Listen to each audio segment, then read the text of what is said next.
Hi everyone, this is Casper the Boy Diviner here today. Thank you so much for coming back to my channel. Today I wanted to do a quick walkthrough of my newest deck, the Brady Tarot. I mean, many people have already done a walkthrough of this deck, and people are usually smarter and better at animal stuff.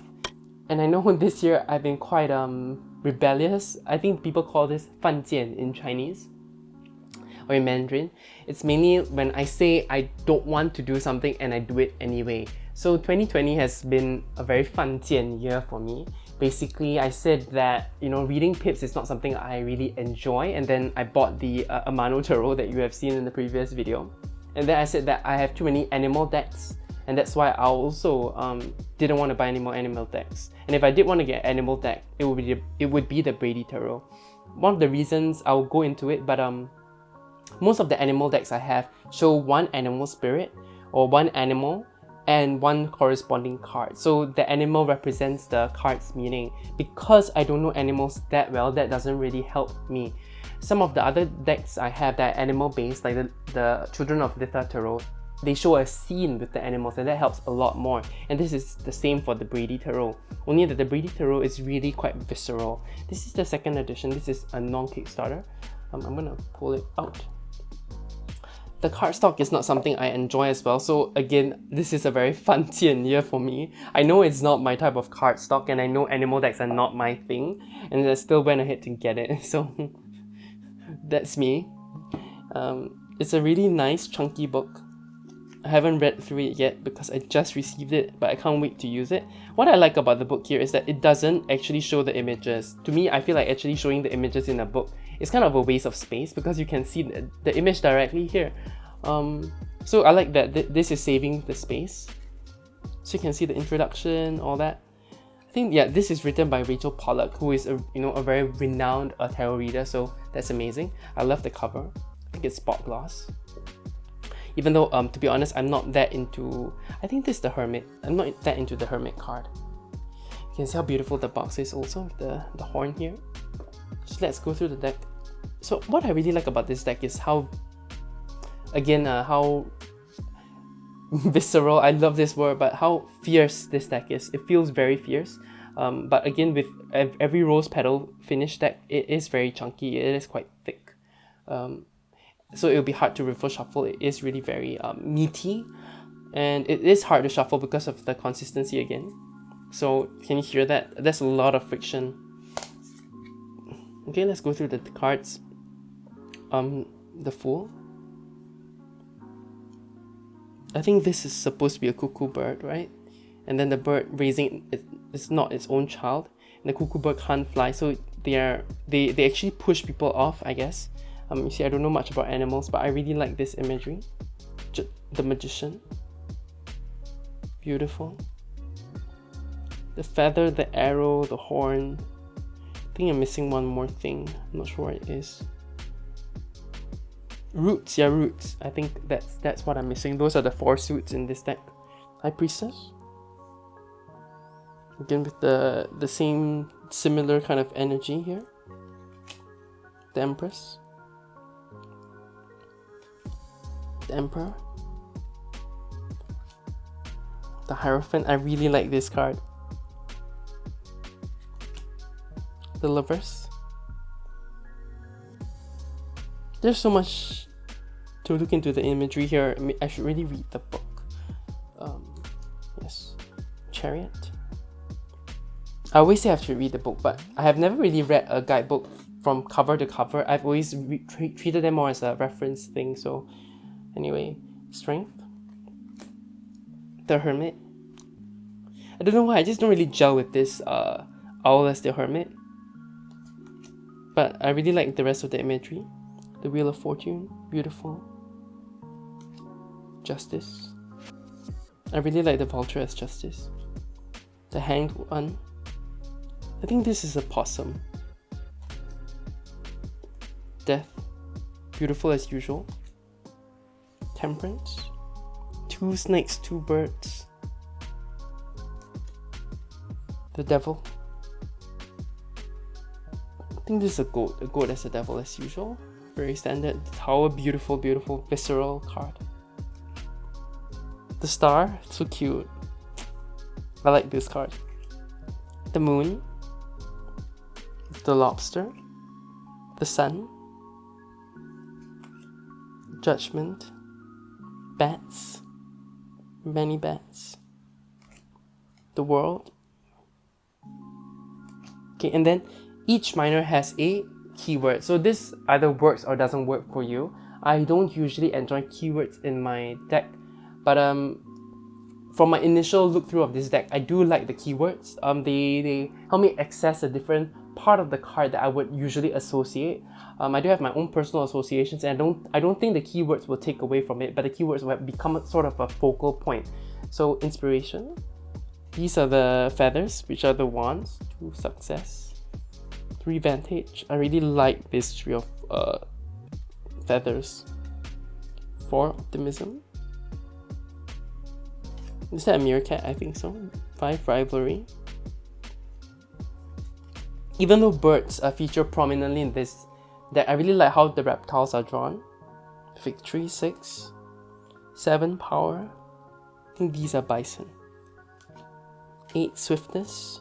So the borders are also the element, right? The element of fire for the feathers. I really like how yes, little bits of like black. I think it's because of how it's done. These are all wood cut images. Conflict. I really like the cactus also. Burden. Oh, this is such a beautiful card. I really like this card. 10 of Swords. So the daughter of feathers. The son of feathers. Mother of feathers. And then the father of feathers. So I feel like the court cards are more similar to the rest of the animal decks I have, which is more static. So it's a bit harder to read, but court cards are usually a bit harder to read for anyone. So yeah, I've been thinking about creating a course on court cards. I don't know if anyone will be interested in that. Basically, we'll be covering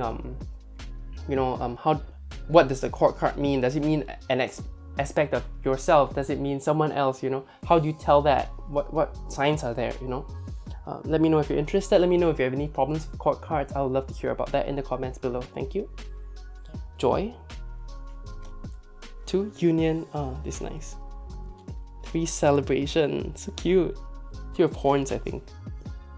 Apathy. 5 loss.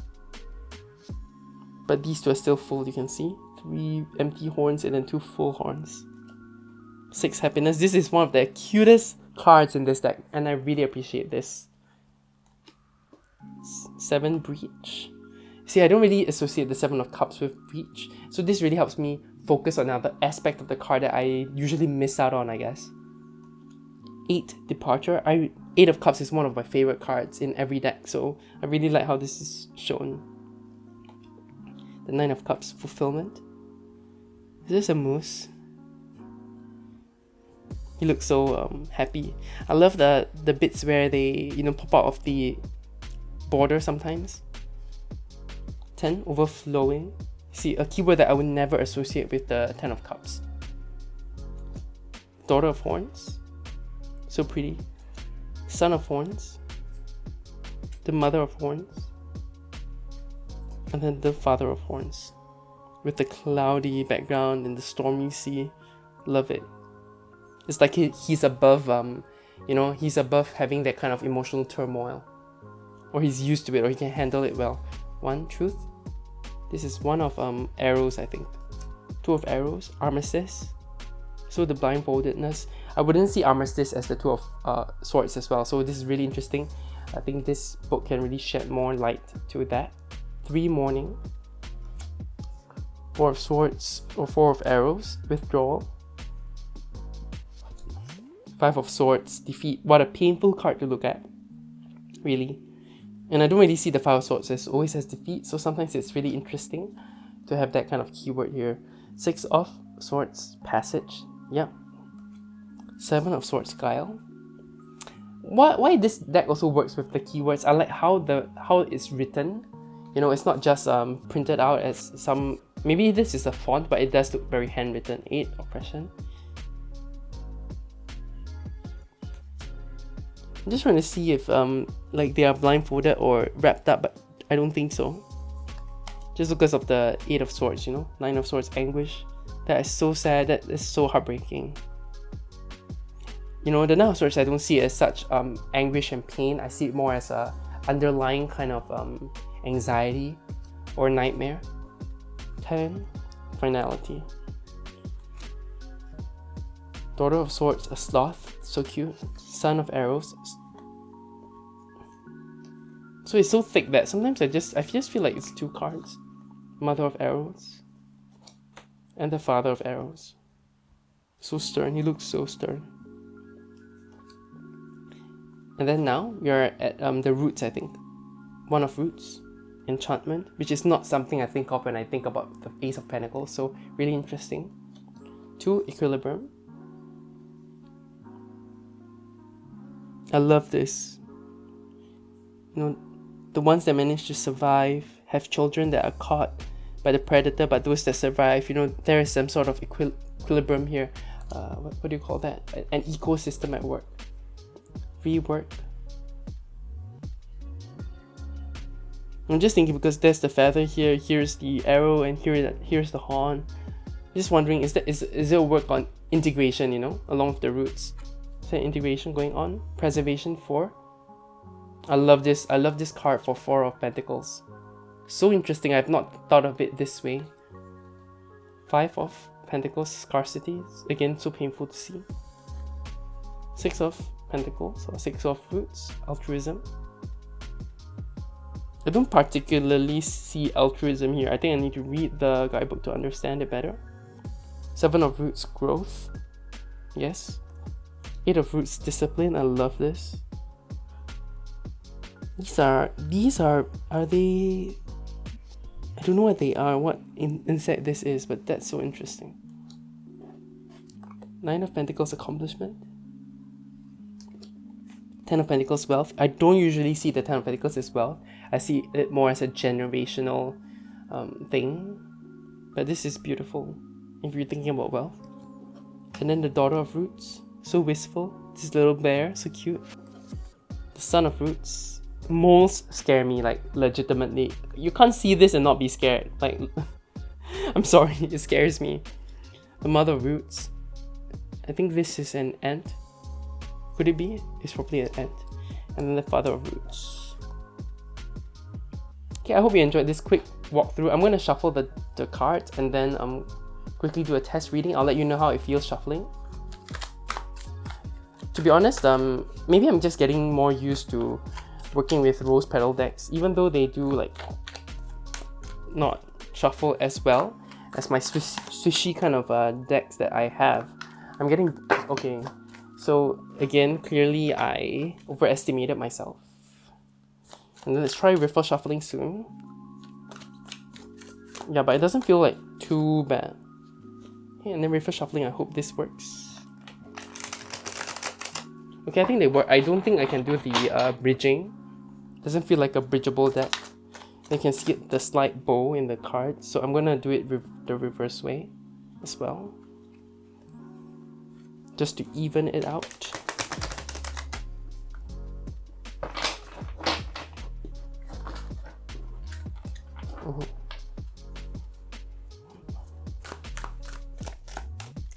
Okay, just a few more shuffles and I'm gonna do a test reading for all of us. Can we get a good message for everyone, please, for today? Just a simple message to practice with this deck for everyone's benefit. For the Brady Tarot.